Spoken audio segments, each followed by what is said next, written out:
Good morning everyone. So today we'll see some questions on transformer. So this is the question I've written on board. A 2000 by 200 volt 50 Hz single phase transformer takes no load current of 0.6 ampere at a power factor of 0.25 lagging. We have to draw the phasor diagram at no load first, and second we have to calculate the core loss component of the magnetizing component of the no load current, core loss component and the magnetizing component of no load current. So students, we know that no load component I naught is summation of I mu and IW and I mu. No load component is summation of IW, which is core loss component, and I mu, which is the magnetizing component of current. So we have to calculate both of this, and then ultimately we have to draw the phasor diagram. This is the tester.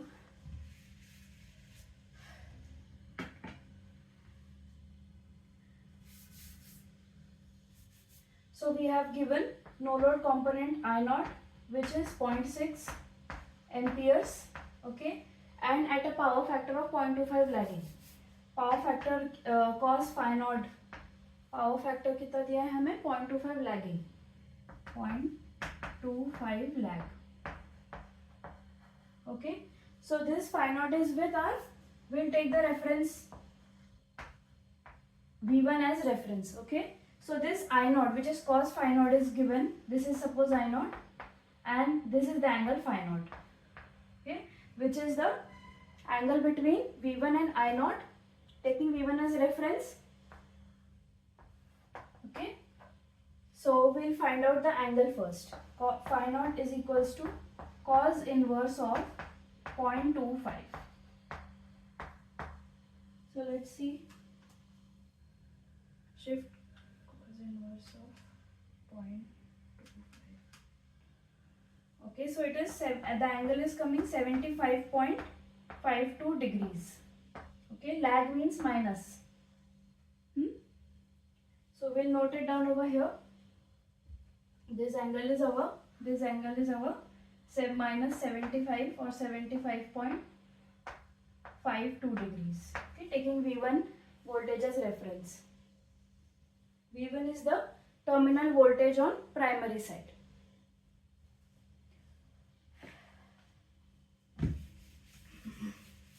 We know, students, that if this we have taken as phi, okay, so I naught will have two components. First, it will have I mu,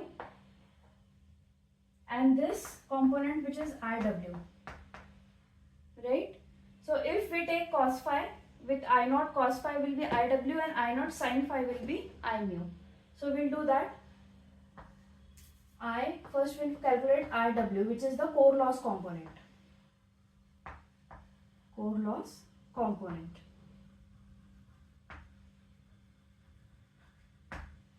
This will be equals to I naught cos phi. I naught cos phi. So I naught is 0.6 into cos phi is given as 0.25. इससे क्या आएगा? 6 to the 12 and 30. 6 to the 12 and 30. 150 और 1 तो 3. 0.15. सही है. ये 0.6 into 0.25 is equals to 0.15 amperes. Okay. This is our core loss component. This IW, इसकी value क्या है अपने पास? 0.15 amperes. Okay. Now we'll see I mu. I mu is the magnetizing component, this one. I mu will be I naught sin phi. I naught sin phi. So that is equals to 0.6 into sine of 75.52. इसकी value 0.6 into sine of 75.52 which is equals to 0.58 amperes. Okay, I hope this is clear.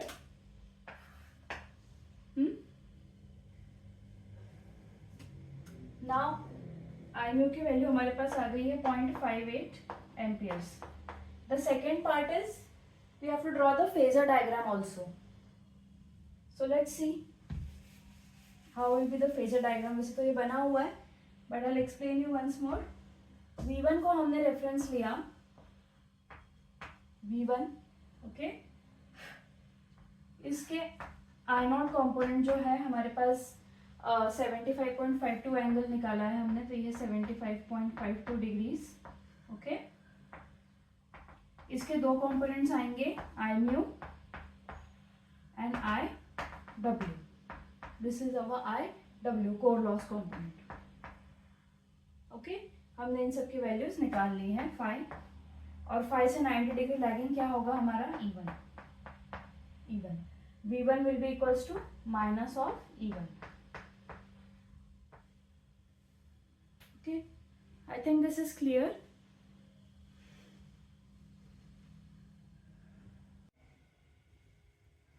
Last question में एक बार phasor फिर से अपन कर लेते हैं. ये phi था क्योंकि उसमें E2 नहीं डाला था मैंने. सो फाई से E1 और E2 जो है नीचे लैगिंग होंगे, E1 एंड E2. ठीक है, E1 एंड E2 का रिलेशन जो होता है, E1 एंड E2 का रिलेशन होता है K टाइम्स. ठीक है, so both of them are in phase and in 90 degree lagging with our flux. And then here just V1 E1 के जस्ट ऑपोजिट जो था वो हमारा V1 था. ठीक है, इसके साथ में हमारा ये एंगल है I0, ये हमें मालूम है. ठीक है, I0 की वैल्यू भी मालूम है और ये एंगल फाई भी मालूम है. ठीक है, and this is our I mu and this is our I W. Okay, I mu I W पता है, फाई पता है, I0 पता है. ओके, सो ये हमारा फेजर डायग्राम हो जाएगा. So will take the next question now.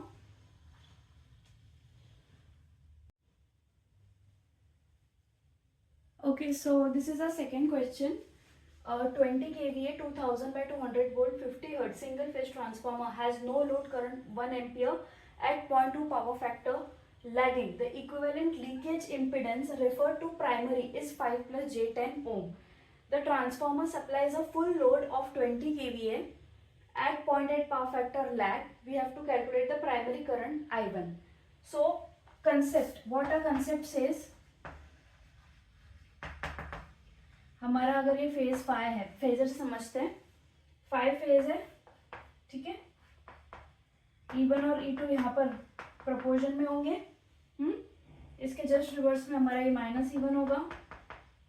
Right, अब यहाँ पर कुछ एंगल पे हमारा V2 होगा और V2 से कुछ एंगल पे हमारा I2 है. ठीक है, और ये हमारा ये बन गया V2 से कुछ एंगल पे सपोज हमारा I2 है. ठीक है, तो ये हमें 0.8 पावर फैक्टर लैग ये दिया हुआ है, ये फाई2. ठीक है, उसके बाद में I2 को अगर हमने पीछे रिवर्स करा तो हमारे पास आ जाएगा I2 डैश. ठीक है, और जो हमारा नो लोड कॉम्पोनेंट होगा वो दिया होगा हमें I1 I0. ठीक है, सो हमारा जो I1 होगा वो ये I0 और I2 डैश इन दोनों से मिलके बनेगा. Am I correct? इसमें कुछ प्रॉब्लम नहीं है आई थिंक. सो हमारा जो I1 है प्राइमरी करंट, वो दो करंट से मिलके बना है. एक बना है हमारा I2 डैश और एक हमारा I0. ठीक है, यही पूछा है हमें क्वेश्चन में. So let's solve. सबसे पहले I0 का देख लेते हैं. I0 हमें दिया है 1 ampere at 0.2 power factor lag. 0.2 power factor lag मतलब एंगल क्या है हमारा, कॉज इनवर्स ऑफ 0.2. ठीक है, लैग है इसलिए माइनस में. So let's solve this. हमारा एंगल क्या हो जाएगा, cause inverse of 0.2, 78.46 amperes. Okay, हमारे पास I0 है, यहाँ पर अभी लिख लेती हूँ मैं कहीं बाजू में. I0 is equals to 1 and angle is -78.46, -78.46. Okay, यहाँ तक कोई डाउट? अब हमें I2 डैश निकालना है. I2 डैश के लिए सबसे पहले हमें I2 निकालना पड़ेगा बच्चों. ठीक है, I2 क्या है हमारे पास? सेकेंडरी करंट, सेकेंडरी वाइंडिंग का करंट है, secondary current I2. Okay, and इसकी रेटिंग, इसकी वैल्यू कैसे आएगी? KVA into 1000. अगर KVA में रेटिंग है तो फुल लोड पर निकाल रहे हैं हम. ठीक है, फुल लोड, क्योंकि फुल लोड में दिया है ना, फुल लोड. ठीक है, KVA into 1000 divided by V2. Okay, so KVA value है हमारी 20 into 1000 divided by V2. V2 is 200. V2 is 200. So cancel cancel cancel cancel, 2 से 2 कैंसिल, हमारे पास आ गया 100 एम्पियर्स. ओके, अब यहाँ तक आई थिंक क्लियर है. I0 हमने निकाल लिया. ठीक है, सेकेंडरी करंट I2 जो है वो निकालना है फुल लोड पर. I2 की हेल्प से हम I2 डैश निकालेंगे. कैसे? टर्न्स रेशो के रिलेशन से. ठीक है, ये हमारा एंगल है, सॉरी ये हमारी वैल्यू है I2 की. ठीक है, हमारा एंगल अभी देखते हैं हम. एंगल है 0.8 पावर फैक्टर लैग, मतलब इसका एंगल क्या हो जाएगा? Minus cos inverse of 0.8. Am I correct? So shall I rub this? KVA into 1000 by V2. Full load पर करंट आएगा. Cos inverse of 0.8. Cos inverse of 0.8 is 36.86. So angle हमारा इधर कितना है? -36.86. ओके,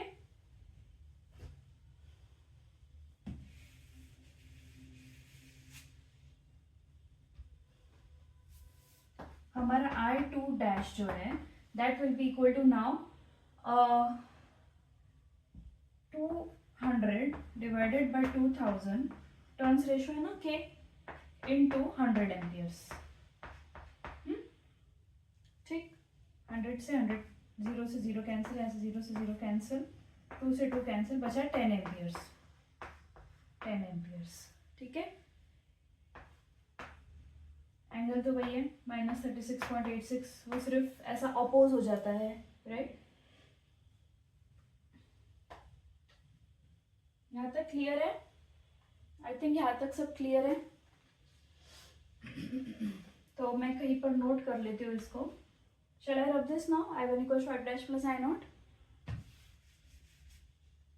I2 डैश आ गया हमारे पास क्या? 10 एम्पियर्स प्लस 10 एम्पियर, एंगल -36.86.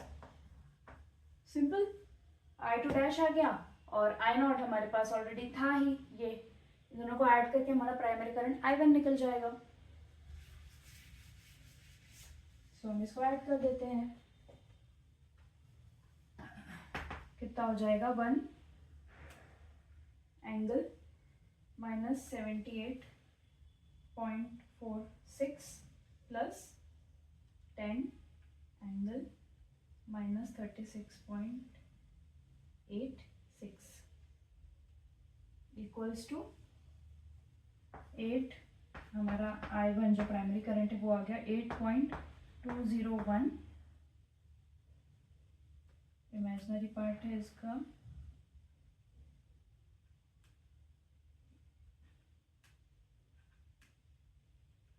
एक मिनट, कुछ तो गड़बड़ हो गई है. 8.20 प्लस J, एक minute, angle -1 angle -78.46 plus 10 angle -36.86. This is equals to 8.200 and imaginary part is -6.978. Okay, this is our I1. इसको पोलर फॉर्म में कर सकते हो आप, ठीक है, कैलकुलेटर की हेल्प से। कुछ I1 का मैग्नीट्यूड आएगा और एंगल आएगा यहाँ पर थीटा।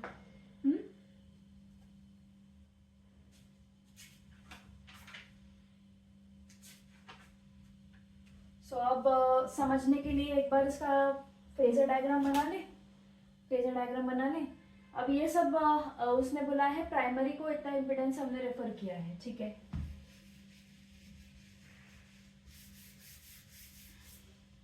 लीकेज इम्पिडेंस, इसका फेजर बनाते हैं हम। हमने अगर इसका V1 को हमने अगर रेफरेंस लिया, ठीक है, और हमें निकालना है I1, I0 की एंगल दिया हुआ है 1 और -78 इसका मैग्नीट्यूड कितना है 1, मैग्नीट्यूड है इसका 1, और इसका जो एंगल है ये φ0, ठीक है, ये φ0 है -78 सिर्फ φ0 के टर्म्स में लिख रही हूँ अभी, ठीक है, इतनी जगह नहीं है इसलिए नीचे लिख दूंगी मैं। I0 ये है, उसके बाद में I2 डैश, मतलब सपोज यहाँ पर E2 था, ठीक है, और किसी एंगल पर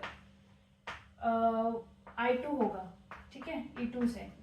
अब उसके जस्ट एक्स्ट्रापोलेट कर दिया हमने उसको पीछे I2 डैश, इसका मैग्नीट्यूड है हमारे पास 10 एम्पियर, मैग्नीट्यूड है हमारे पास 10 एम्पियर, और इसका जो एंगल है दैट इज -36.86, मतलब ये कितना है 36.86। तो यहाँ पर भी ये नीचे यही एंगल बना रहा होगा, ठीक है, E2 डैश, ठीक है। I think this is clear. ये जो एंगल्स होते हैं ना, ये हमने V1 के रिस्पेक्ट में लिया है। I0 का जो एंगल है वो V1 के रिस्पेक्ट में ये है, और I2 डैश का भी एंगल जो है V1 के रिस्पेक्ट में ये इतना है, ठीक है। और इन दोनों को ऐड करके हमारा I1 बनेगा I1, ठीक है, एंड उसका एंगल हमें यहाँ से मिल जाएगा θ1, ठीक है। कितना है निकाल लेते हैं, नहीं तो एंगल I1 का कितना आ रहा है, φ1 कुछ -40.36 के आसपास आ रहा है, 40.38 डिग्रीज के आसपास आ रहा है। आप एक बार कैलकुलेट करके देख लीजिए सही है कि गलत, ठीक है। आई थिंक ये क्लियर है, सिंपल क्वेश्चन था।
Okay, so this is our next question.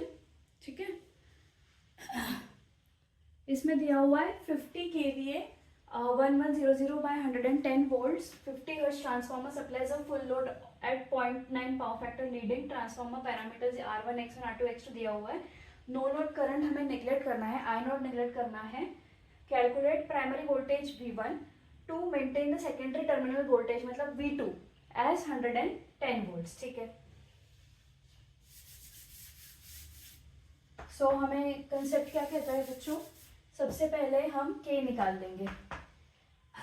हम इसमें दो इक्वेशंस का यूज करेंगे.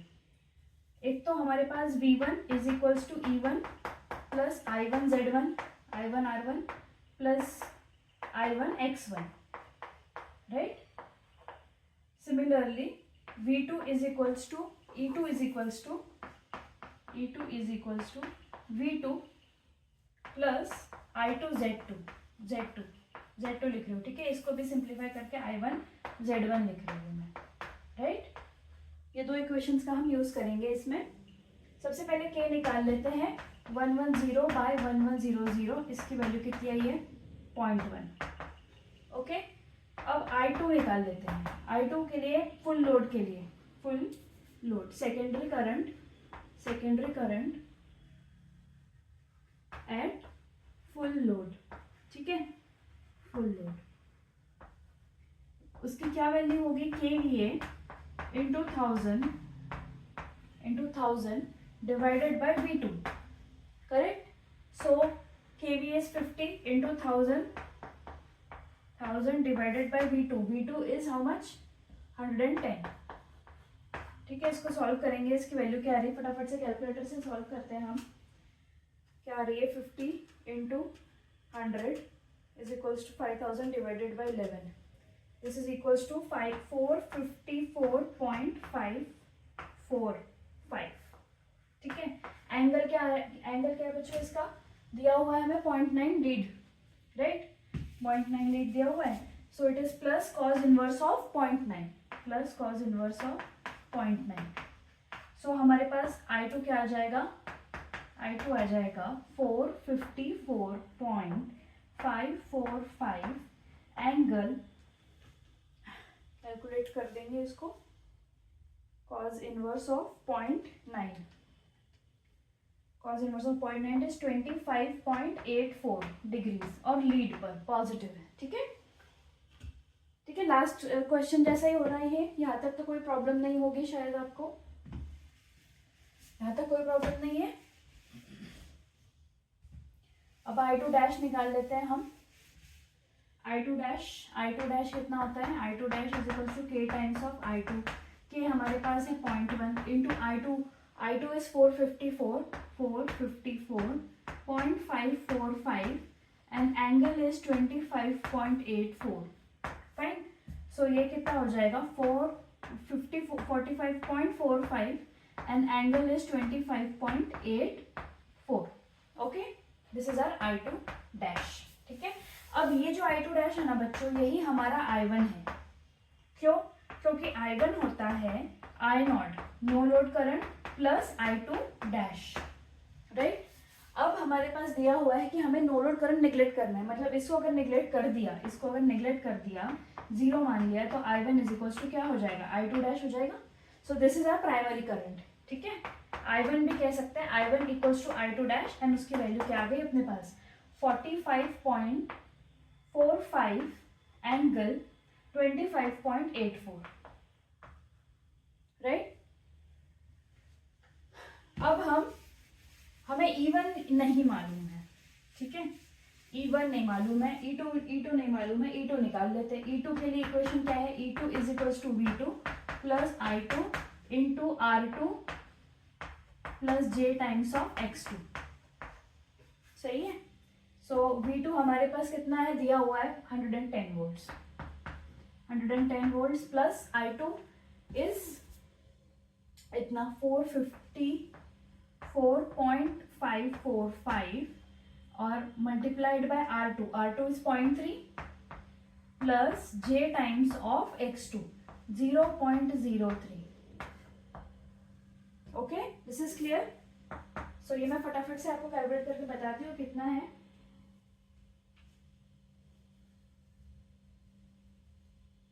109.88 प्लस जे टाइम्स 1.418 वोल्ट्स। ठीक है, प्रोसेस क्या है इसको करने की, एक मिनट में इधर एक लाइन खींच लेती हूँ। ठीक है, क्लियर हो जाएगा। ठीक है, प्रोसेस क्या है, इसमें एंगल नहीं डाला क्या मैंने, I2 इज इक्वल टू 25.84 लिखना भूल गई। ठीक है, सो ये जो है इसको पहले हम पोलर फॉर्म में करेंगे। ठीक है, ये रेक्टेंगुलर फॉर्म में, इसको पहले पोलर फॉर्म में करेंगे, ये भी पोलर फॉर्म में, इन दोनों को मल्टीप्लाई कर देंगे और इससे ऐड कर देंगे। और हाँ, यहाँ पर हमने V2 को रेफरेंस लिया है। ठीक है, एक बार मैं इसको फिर से रीराइट कर लेती हूँ। आंसर हमारा ये है, मैंने पहले से कैलकुलेट करके रखा था, टाइम वेस्ट ना हो इसलिए। V2 को हमने रेफरेंस लिया है, मतलब 110 एंगल 0 डिग्री है, प्लस I2 इस कितना, इतना, सो 454.54 एंगल कितना है इसका बच्चों, 25.84। Similarly R2 plus JX2, R2 is equal to 0.3 plus J times of 0.03। Okay, हम इसको पोलर फॉर्म में करेंगे। ठीक है, इसको पोलर फॉर्म में करेंगे और इससे मल्टीप्लाई करेंगे और फिर इससे ऐड करेंगे। ठीक है, सो हमारे पास पूरा आंसर क्या हो जाएगा, 109.88 808। ठीक है, 808 प्लस J टाइम्स कितना है, J टाइम्स 1.418 वोल्ट्स। ठीक है ना। अब हमारे पास अप्रोक्सीमेटली अगर E2 का मैग्नीट्यूड हम देखें तो क्या आ रहा है, 109.81 के आसपास। ठीक है, E2 का हमारे पास मैग्नीट्यूड आ गया। अब जो मैं यहाँ से कैलकुलेट करते जा रही हूँ, मैं यहाँ पे साइड में नोट कर रही हूँ। E2 का मैग्नीट्यूड बच्चों हमारे पास है 10, मैग्नीट्यूड की बात कर रही हूँ, हाँ, 109.81। ऑलराइट, यहाँ तक क्लियर है, सिंपल है। ये इक्वेशन लगाई हमने, इसको रेफरेंस मान लिया V2 को, क्योंकि वैसे टर्मिनल वोल्टेज हमें 110 वोल्ट दिया हुआ था, उसको रेफरेंस ले लिया और सॉल्व करते गए। ठीक है,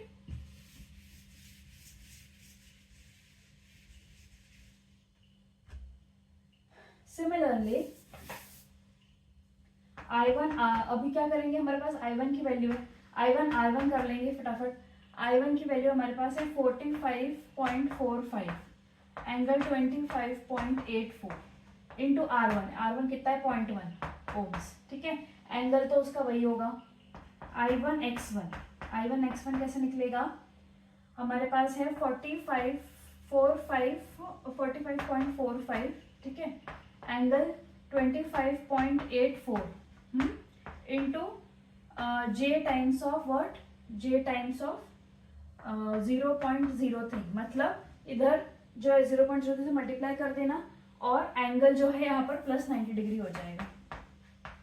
लास्ट क्वेश्चन में भी, लास्ट पार्ट में भी अगर ऐसे किया तो ज़्यादा सिंपली आंसर, मतलब इजीली और विदाउट मिस्टेक्स आएगा। ठीक है, तो R1 की वैल्यू है 4.09 प्लस J टाइम्स ऑफ 1.98। ठीक है, थोड़ा सा ज़्यादा कैलकुलेटिव है, बट ओके, कंसेप्ट समझने के लिए हमें ये करना पड़ेगा। I1 x1 is equals to हमारे पास आ रहा है -6.01 प्लस J टाइम्स ऑफ 12.2। ठीक है, I1 x1 और I1 R हमारे पास ये है। अब हम V1 निकाल लेंगे। V1 पूछा था उसने फाइनल आंसर की टर्मिनल वोल्टेज V1 क्या है, सच दैट हमारे पास टर्मिनल वोल्टेज V2 इतना हो। तो उसके लिए V1 की इक्वेशन क्या होती है, V1 इक्वल्स टू -E1, या फिर कह सकते हैं E1 का ऑपोजिट फॉर्म होता है इधर अपर साइड में जो आता है ना, इधर फ्लक्स के ऊपर वाली साइड में जो E1 आता है ना, वो -E1 होता है, वो वाला E1 है। ठीक है, इसलिए इसका फेज क्या हो जाएगा, रिवर्स हो जाएगा, प्लस I1 Z1। बराबर है। अब E1 निकालना बाकी है, तो वो हम सिर्फ K से मल्टीप्लाई, K से डिवाइड कर देंगे तो आ जाएगा। सो E1 की वैल्यू क्या हो जाएगी, E1 is equals to 1100 by 110 into E2, मतलब 109.8। ठीक है, इसकी क्या आ रही है वैल्यू, मैं बताती हूँ आपको। V1 जो है हमारे पास आ जाएगा, V1 जो है हमारे पास, E1 जो है हमारे पास आ जाएगा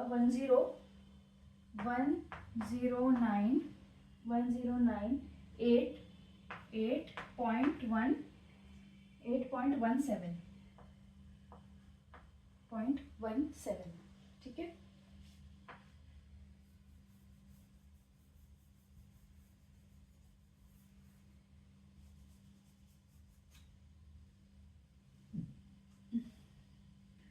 और एंगल आ रहा है इसका 180 डिग्रीज।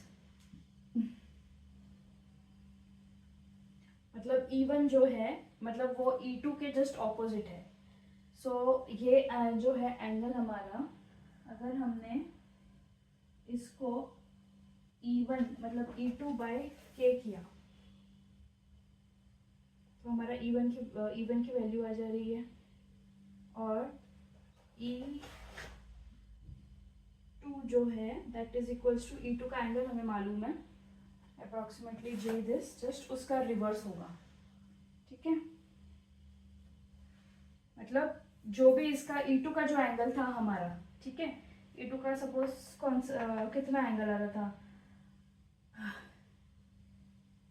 लगभग 0 के पास आ रहा था इसका एंगल, तो हमने इसको अप्रोक्सीमेटली 0 के करीब ही रख लिया है, ठीक है। उसमें हमने 180 डिग्री ऐड कर लिया, सो दिस इज 180 डिग्रीज, ठीक है। सो हमारा E1 आ गया है, E1 यहाँ पे नोट कर रही हूँ ऊपर। तो हमारी इक्वेशन क्या हो जाएगी, E1 is equal to 109.817 angle 180 degrees, ठीक है। क्योंकि ये अप्रोक्सीमेटली इसका जो एंगल है वो 0 के बहुत करीब है, तो हमने थोड़ा कैलकुलेशन सिंपलर करने के लिए E2 का जो फेज है उसको 0 मान लिया है, ठीक है। मतलब 0 डिग्री आ गया है, वो अप्रोक्सीमेटली बहुत कम वैल्यू है ये। तो 180 plus I1 is equal to हमारे पास है 45 यहाँ तक क्लियर है आपको। E1 जो है वो E2 का रिवर्स में जा रहा है, यहाँ पे देखो, यहाँ पे E2 था, ठीक है, E2 होता है, E2 से कुछ रेशो में E1 आता है, ओके। E1 का हमने रिवर्स करा और माइनस E1 यहाँ लाया, ये वाला कंपोनेंट ये है। अब E2 का जो फेज था वो अप्रोक्सीमेटली 0 आ रहा है, मतलब करीब करीब 0 है, तो हमने उसको 0 ही मान लिया, ठीक है।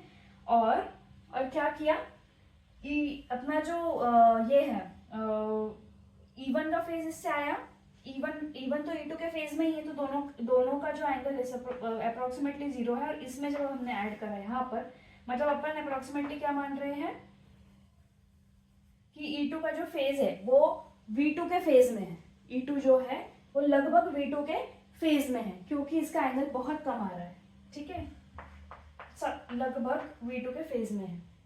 तो V2, E1 और E2 तीनों एक फेज में हो गए, और E1 को हमने रिवर्स किया, इधर लाया, तो उसमें हमने 180 डिग्री ऐड कर दिया, ठीक है। समझ में आया, समझ में आया। V1 है 0 एंगल पर, रेफरेंस था हमारा, V2 जो था वो रेफरेंस था 0 एंगल पर, E2 अप्रोक्सीमेटली 0 आया, दोनों को सेम फेज में मान लिया हमने क्योंकि बहुत कम था। और E1 जो है वो E2 के फेज में ही है, ठीक है, और E1 को हमने रिवर्स कर लिया, इसलिए उसमें हमने 180 डिग्री एंगल ऐड किया, तो यहाँ पे फेज आ गया हमारा 180 डिग्री, ठीक है। फिर I1 इंटू Z1, मतलब इन दोनों की वैल्यूज ऐड कर देनी है, ठीक है। I1 R1 की वैल्यू है ना यहाँ पर, ये है 4.09 प्लस J 1.98 प्लस मतलब माइनस 6.01 प्लस J 12.2, ठीक है। सो हमारा फाइनल आंसर क्या आ रहा है वो बता देती हूँ आपको, ये यहाँ से रब कर रही हूँ इतना। सो V1 हमारा आ जाएगा 1-1100.09 प्लस